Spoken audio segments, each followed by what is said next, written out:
Hi, I'm Nicole, and this is Nick's Picks. So I've been posting a video every month talking about the books that I picked out to read that month. So today we're going to be talking about the 5 books that I read in September.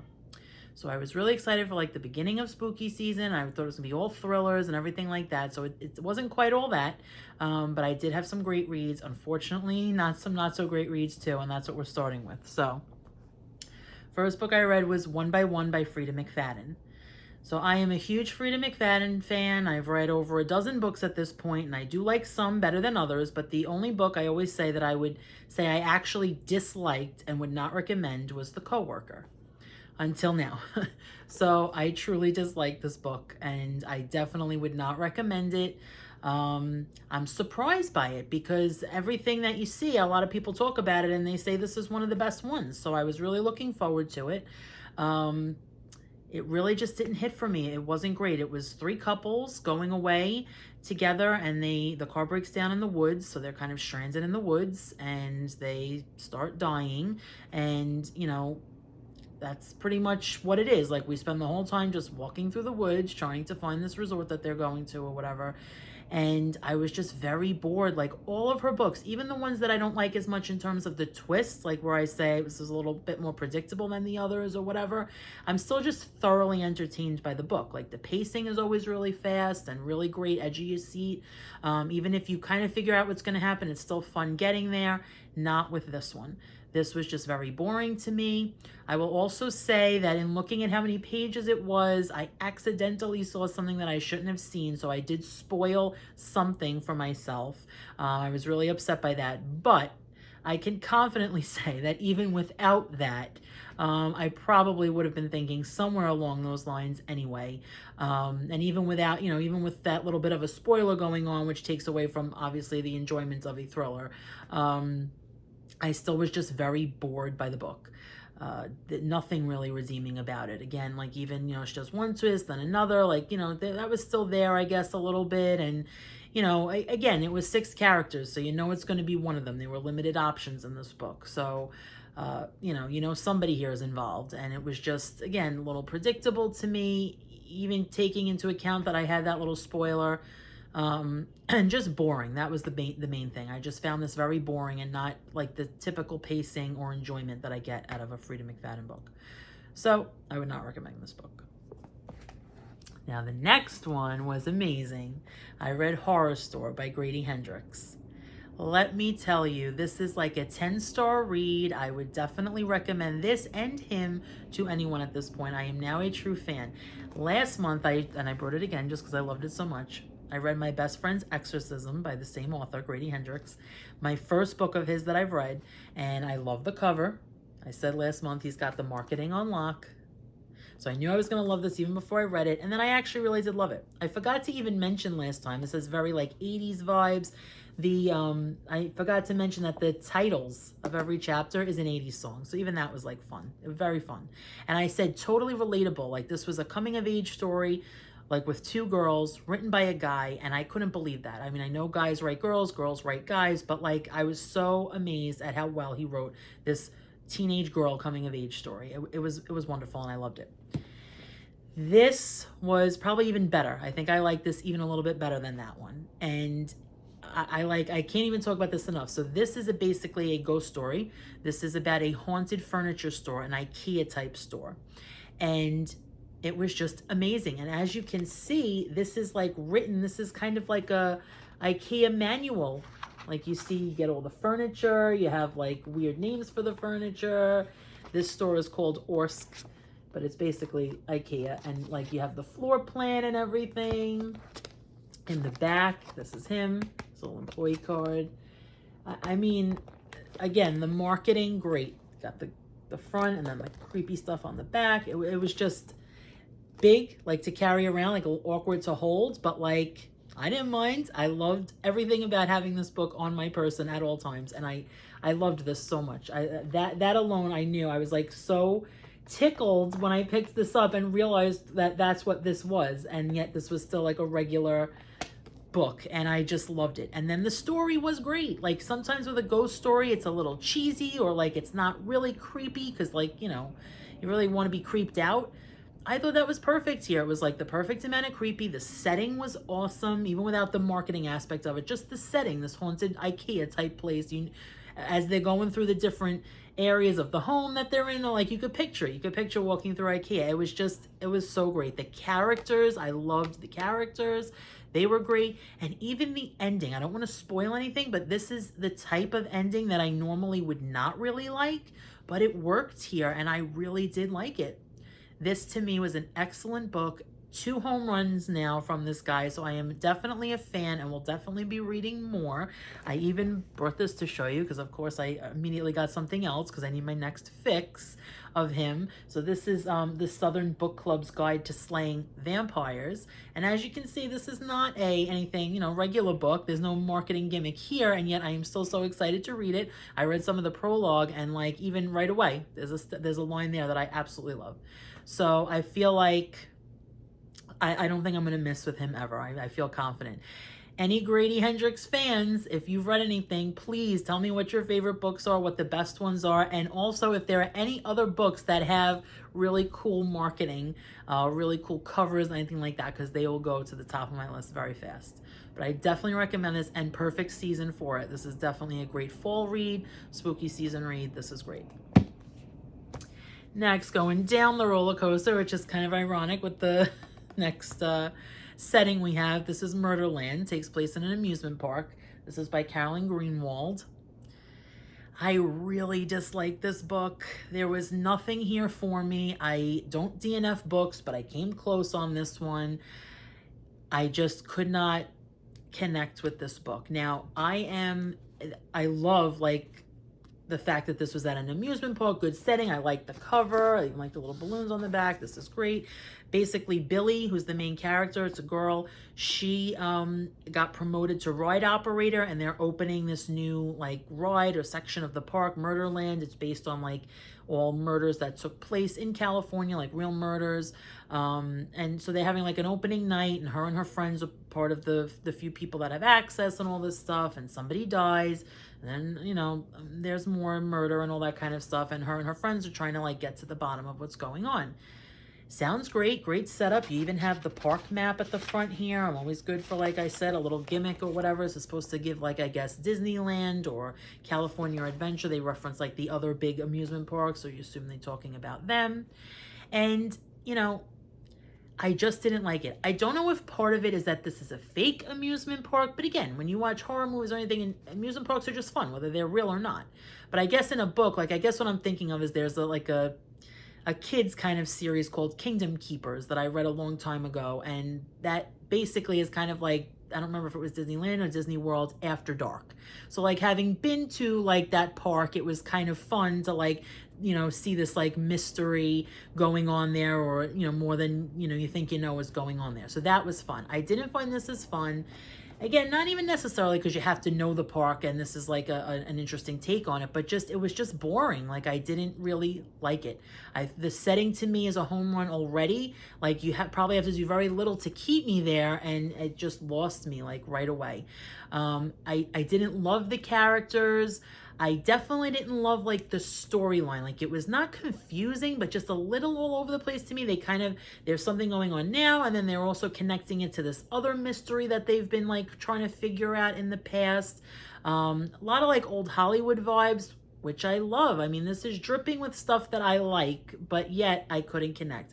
To me, I felt like there was a lot of stuff introduced that was like convenient to the plot when it needed to be, like that just kind of came out of nowhere. Again, predictability wise, I was not shocked by anything that happened here. It played out pretty much as I thought it would. The red herring and the answer I kind of pegged from the get-go. Yeah, so like nothing here. It is YA, which I didn't know going in, which shouldn't really matter because I love all of that. I know some people don't like young adult stuff, but I do, and I read that.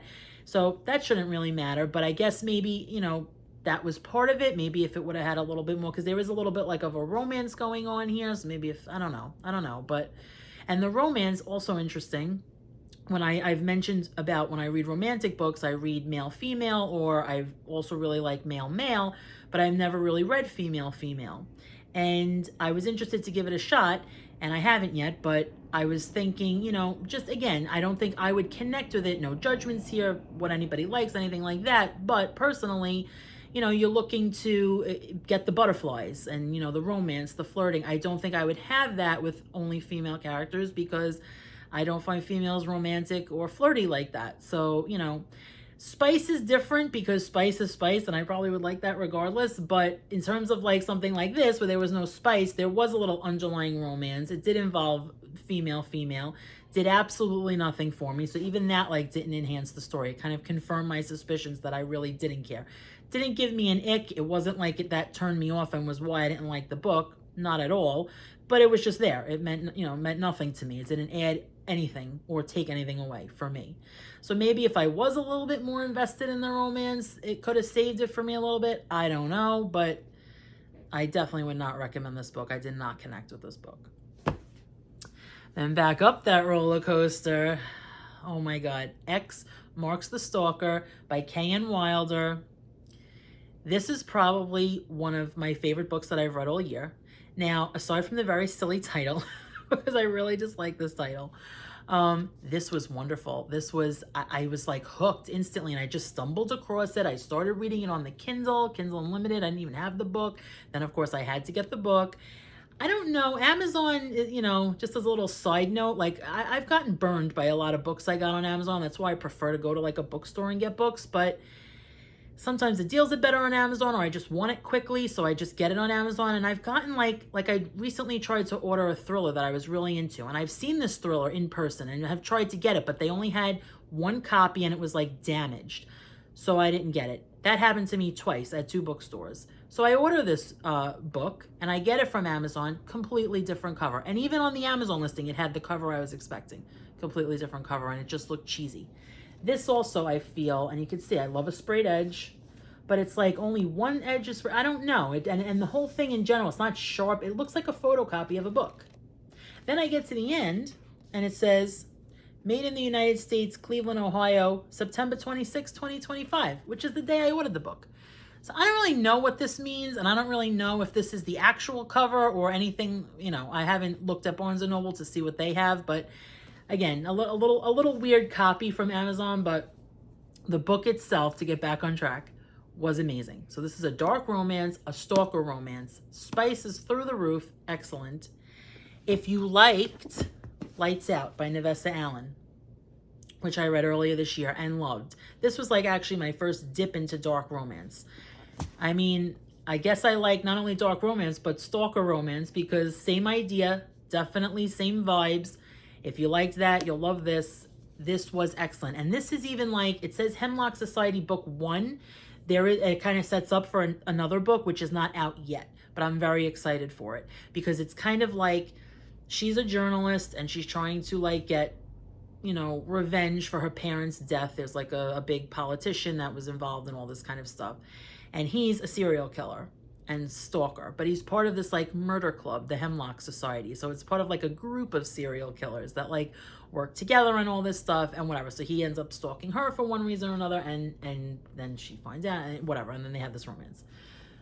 It's amazing. It's amazing. And all the characters are amazing, and their romance is amazing. The spice is amazing. I love it. I loved it. I loved it so much. I mean, Oakley and Xander, I love it. The one thing I will say, when I got to the end, and I was kind of reading this with the copy and with the Kindle. There was an option, of course, subscribe to my newsletter and get a bonus scene. You won't want to miss it. It's so spicy, all this kind of stuff. So, of course, I do it. And I hated the bonus scene.